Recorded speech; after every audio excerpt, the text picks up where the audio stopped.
The first tool we install is Visual Studio Code, or VS Code.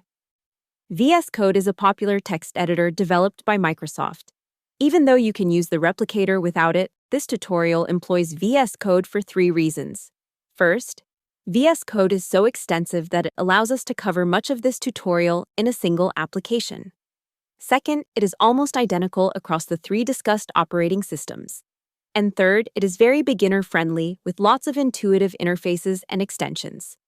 To obtain the app, we head over to code.visualstudio.com and download the installer. The website should automatically display the right file type for your operating system. On Windows, we run the executable by clicking on it. A setup wizard opens and asks us to accept the license agreement. We keep the standard installation location, accept the suggested Start menu folder, and select additional tasks. The Open with Code options are not necessary, but convenient, which is why we choose them here. We confirm to install.